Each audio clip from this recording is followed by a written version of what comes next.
9वीं और 10वीं पास जो लोग हैं वो राज्य को नहीं चलाएगा लोग। उनका कहने का मकसद क्या था? वो क्या मतलब बताना चाह रहे थे लोगों को? आप लोग पत्रकार हैं, आप लोगों को एनालिसिस करना चाहिए। हमसे क्या मतलब पूछ रहे हैं? बापू सभागार के में और उसके बाहर परिसर में फैले हुए थे। उन लोगों ने प्रस्ताव किया कि साहब हम लोगों को 9वीं फेल नहीं चाहिए, हम लोगों को 10वीं फेल नहीं चाहिए।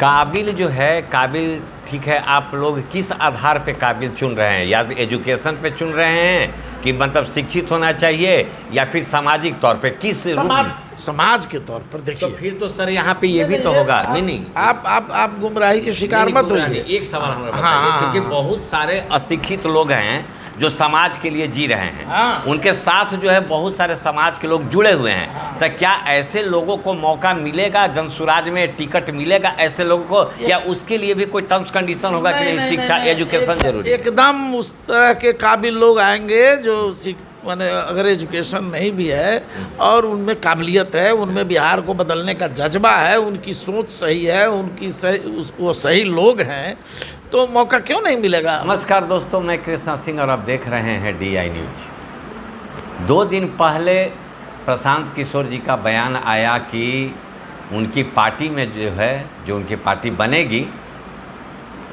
उस पार्टी में सभी लोग शिक्षित होंगे, अशिक्षित लोग नहीं होंगे, जो राज्य को चलाएंगे। उनका कहना ये था कि 9वीं पास और 10वीं पास जो है वो लोग जो है राज्य को नहीं चलाएंगे। तो उनका कहने का मकसद क्या था? हमारे साथ जनसुराज के मुख्य प्रवक्ता संजय ठाकुर जी और मीडिया प्रभारी भी हैं, तो इनसे जानते हैं। सर एक चीज़ बताइए, जिस तरह से प्रशांत किशोर जी ने कहा है कि 9वीं और 10वीं पास जो लोग हैं वो राज्य को नहीं चलाएगा लोग। उनका कहने का मकसद क्या था? वो क्या मतलब बताना चाह रहे थे लोगों को? आप लोग पत्रकार हैं, आप लोगों को एनालिसिस करना चाहिए। हमसे क्या मतलब पूछ रहे हैं? हमारे यहाँ जनसुराज में एक से एक पढ़े लिखे लोग मौजूद हैं, और आदरणीय प्रशांत किशोर जी बार बार कहते हैं कि समाज के सभी वर्ग में योग्य, काबिल, सक्षम लोग उपलब्ध हैं। लेकिन ये राजनीति की जो दुर्दशा है बिहार में, जिस तरह से राजनीति में भ्रष्टाचार, पदलोलुपता, परिवारवाद, भाई भतीजावाद बढ़ा हुआ है, उससे अच्छे लोग राजनीति में आना नहीं चाह रहे थे। उन्हीं अच्छे लोगों को राजनीति में लाने का प्रयास आदरणीय प्रशांत किशोर जी का है, और जिसके लिए वो पदयात्रा लगातार कर रहे हैं। तो हमारे जो नौजवान साथी उस दिन 20,000 से अधिक की संख्या में बापू सभागार के में और उसके बाहर परिसर में फैले हुए थे।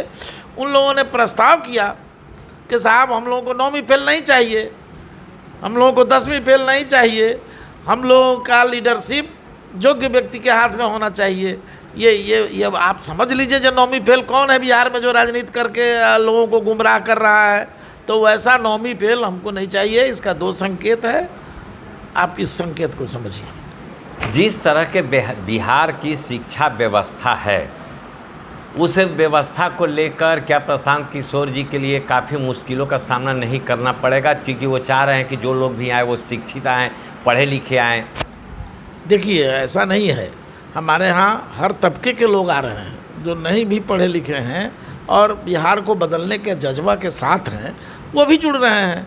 लेकिन जिम्मेदारी की जहाँ तक बात आती है, तो काबिल लोगों के हाथ में जिम्मेदारी देने का प्रशांत किशोर जी का संकल्प है, और इसलिए हर तबके के लोग आ रहे हैं, हर जाति बिरादरी से लोग आ रहे हैं, पढ़े लिखे लोग भी आ रहे हैं और न पढ़े हुए लोग भी आ रहे हैं।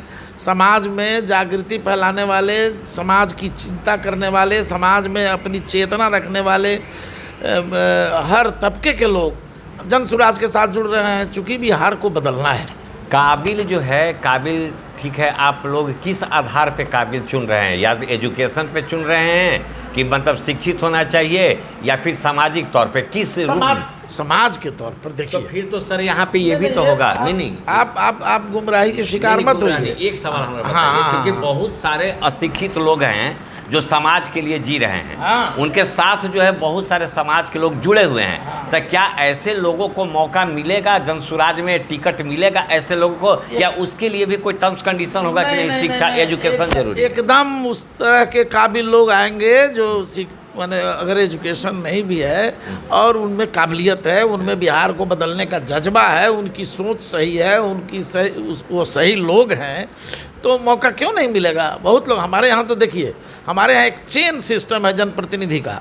हम वार्ड भी लड़ाएंगे, हम पंच के पद पर भी चुनाव लड़ाएंगे, हम सरपंच के पद पर भी चुनाव लड़ाएंगे, समिति के पद पर भी चुनाव लड़ाएंगे, मुखिया के पद पर भी चुनाव लड़ाएंगे, जिला परिषद में भी चुनाव लड़ाएंगे, विधायक भी चुनाव लड़ाएंगे, और जब संसदीय चुनाव का वक्त आएगा संसदीय चुनाव भी लड़ेंगे। तो इसलिए हमको तो हर तरह के लोगों की आवश्यकता है। ये नौवीं फेल जो आप बार बार कह रहे हैं, ये तंज था तेजस्वी यादव पर। तेजस्वी यादव नौवीं फेल हैं, इसलिए वो समाज में जा रहे हैं राजद के, इसलिए नेता बन गए जो वो लालू यादव जी के पुत्र हैं।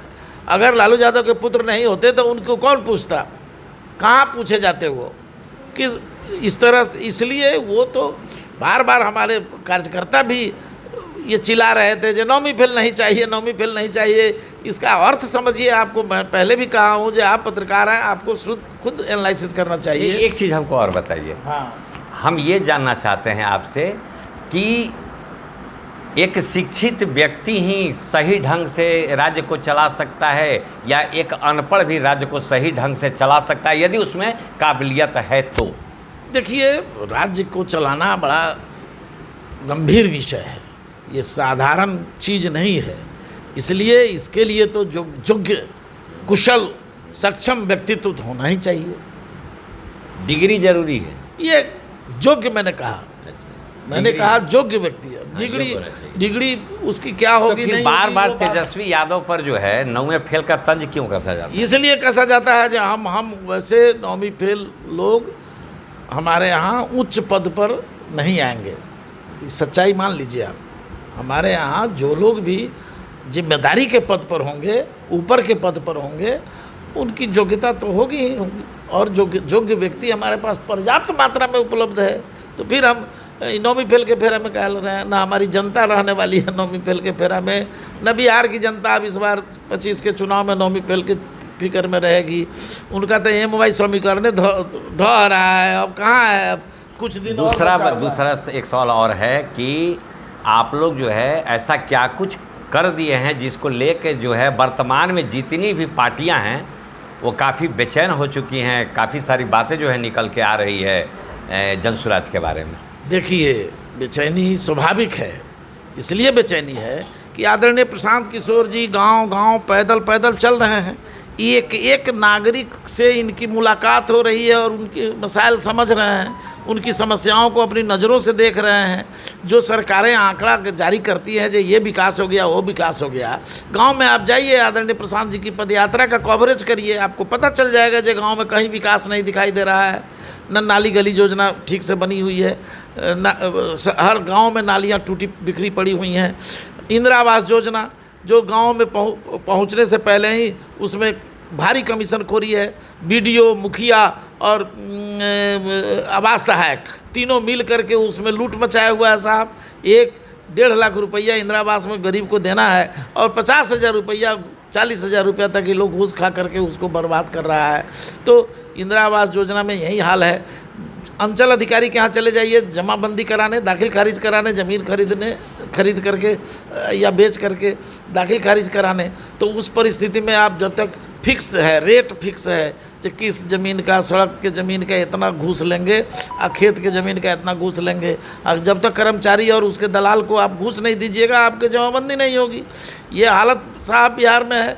आदरणीय प्रशांत किशोर जी तो बार बार कहते हैं कि लालू यादव जी के राज में बंदूक से अपराधी समाज को लूटता था, और नीतीश कुमार के राज में कलम के नोक पर अधिकारी गरीबों को लूट रहा है, बिहार के लोगों को लूट रहा है। अभी आपने देखा 12 पुल दह गया, कोई जांच अभी तक नहीं उस पर सेटअप हुआ, उसके जिम्मेदार अधिकारियों पर अभी तक कोई कार्रवाई नहीं हुई, न ठेकेदार पर कार्रवाई हुई, न अभियंता पर कार्रवाई हुई, और न उस पुल निर्माण निगम के जो उच्च पदस्थ अधिकारी हैं आज भी बैठे हुए हैं अपने पद पर। आप देखिए, कहाँ देखिएगा, आप अस्पताल में देखिए, दवाओं में भारी पैमाने पर गड़बड़ियाँ की जा रही हैं। तो मैंने आपका कहने का मतलब ये है कि इन लोगों को 30 साल में जो इनकी कमियां रह गई है, कहीं प्रशांत किशोर के आने से जो है वो सारी कमियां उजागर ना हो जाए, कहीं ये तो डर नहीं? ये डर तो है ही। हम लोग जब सरकार में आएंगे तो सभी विभाग की समीक्षा करेंगे, सभी विभाग में जो खर्च किए जा रहे हैं उसको देखेंगे। अभी अभी आप ही देखा है, बिहार तक चैनल में ये खबर आई, और विधानसभा में जदयू के एमएलए ने ये सवाल उठाया कि 150 रुपया, 125 रुपया, 200 रुपया का बैग 1200 रुपया में खरीद करके बच्चों को बांटे जा रहे हैं। ये घोटाला, बताइए, इतना इतना ज़्यादा घोटाला होगा? 200 रुपया का चीज़ 1200 रुपया में, 1,000 रुपया प्रति बैग घोटाला हुआ। अगर 10 लाख बैग खरीदा गया होगा तो कितना, 10 करोड़ रुपया घोटाला कर लिया गया। ये इस तरह से सरकार में घोटाले चल रहे हैं, सब डिपार्टमेंट में गड़बड़ियां हैं। बतलाइए, हर जगह चोरी लूटमार बचा हुआ है, बिहार कर्जखोर राज्य बन गया हुआ है, बिहार सबसे गरीब, सबसे पिछड़ा, सबसे अशिक्षित और सबसे बेरोजगारी वाला राज्य बना हुआ है। नीति आयोग की रिपोर्ट है। एक चीज़ और सर बताइए हमको, जिस तरह से 30 साल से जो बिहार की स्थिति है, ये जनता सब कुछ वाकिफ़ है, सब लोग वाकिफ़ है, उसके बावजूद भी ऐसा क्या कारण है जिसके कारण तोड़ मरोड़ करके ये लोग सरकार बना ले रहा है, उसके बावजूद भी जो है जनता इन लोगों को वोट दे रही है? क्या कारण हो सकता है? इसका कारण यह है कि बिहार की जनता के पास विकल्प नहीं है। था 2 विकल्प था, या तो भारतीय जनता पार्टी गठबंधन के साथ जनता है या राजद गठबंधन के साथ। आदरणीय प्रशांत किशोर जी हर सभा में कहते हैं यहाँ वोट 4 आधार पर दिए जाते थे, एक जात के नाम पर, एक धर्म के नाम पर, और एक लालू के डर से भाजपा को और भाजपा के डर से लालू को। यही वोट का बिहार में तरीका रहा है, और विकल्प के अभाव में यहाँ इन्हीं दोनों के बीच टकराहट होती थी। अब आदरणीय प्रशांत किशोर जी ने जैसे ही पार्टी बनाने की घोषणा की, वैसे ही इन नेताओं के पेट फूलने लगे हैं, इन नेताओं के पेट में चूहे कूदने लगे हैं, ये लोग में गड़बड़ाहट, बेचैनी, दिवालियापन सब आने लगा है। इसलिए आने लगा है कि इन लोगों को यह डर सताने लगा है कि आदरणीय प्रशांत किशोर जी कुशल चुनावी रणनीतिकार हैं, आदरणीय प्रशांत किशोर जी कुशल चुनावी प्रबंधक हैं, और ये बुद्धि लगा दिए हुए हैं, बिहार में तीसरी शक्ति बन करके जनसुराज सामने आ रहा है, और जब ये पार्टी बनेगा, ये चुनाव मैदान में हम चलेंगे। आदरणीय प्रशांत जी ने घोषणा कर रखी है कि सभी 243 सीटों पर हम चुनाव लड़ेंगे।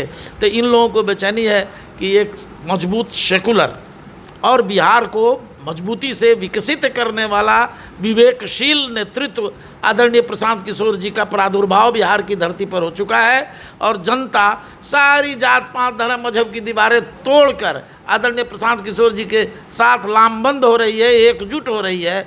इसलिए इन लोगों की बेचैनी बढ़ी हुई है। हमारे साथ अति पिछड़ा जमात भी जुड़ रहा है, हमारे साथ अक़लियत समाज भी जुट रहा है, हमारे साथ जाधव समाज भी जुट रहा है, हमारे साथ सवर्ण समाज भी जुट रहा है, हमारे साथ पिछड़ी जाति के लोग भी जुट रहे हैं। कोई ऐसी जाति, कोई ऐसा वर्ग नहीं है जहाँ के अच्छे लोग, अच्छी सोच रखने वाले लोग, बिहार को बदलने का जज्बा रखने वाले लोग जनसुराज के साथ नहीं जुड़े हों।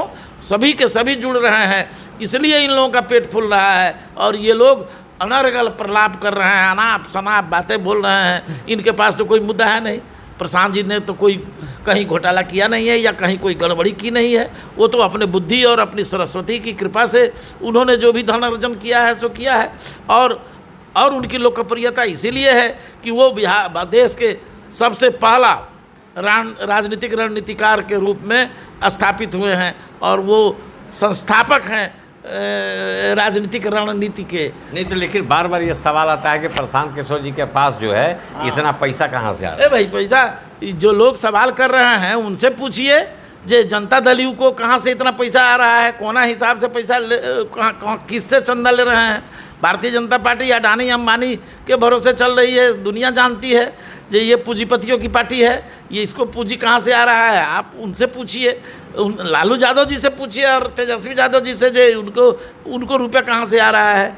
बिहार में छोटा सा स्टेट है तो इन लोगों को पार्टी चलाने के लिए पैसा आ रहा है। आज जिस प्रशांत किशोर जी की मेहनत से, कंधा लगाने से देश में 10 सरकारें बनी, 6 सरकार आज भी है जो प्रशांत किशोर जी के कंधा लगाने से चल रही हैं, बनी हुई हैं, तो इनको पैसा ही कमी है। अपने ही राजनीतिक रणनीतिकार के रूप में जो इन्होंने सेवाएं दी हैं उसमें धन नहीं आया है इनको, तो इनके पास सब तरह से। और दूसरी बात है जो सारे बिहारी जो देश के या विदेश के जितने दूसरे कोने में रह रहे हैं, सब इस अभियान से इंटरनल जुड़े हुए हैं। बिहार में बदलाव की जो बयार आदरणीय प्रशांत किशोर जी ने बहाई है, वो आंधी में तब्दील होना है उसको, इसलिए हर जगह से सहयोग आ रहा है और सब बिहारी सहयोग कर रहा है। ये लोग क्या बोलेगा, ये लोग अपना झांके ना जे घोटाला करके, घूसखोरी करके, चोरी बाजारी करके ये लोग राजनीति कर रहा है। हम लोग तो कोई घूसखोरी या घोटालाबाजी का काम नहीं करने वाले हैं, न किए हैं, न करने देंगे, न करेंगे। हमारी जब सरकार बनेगी तो बेरोजगारों को रोजगार यहीं मिलेगा।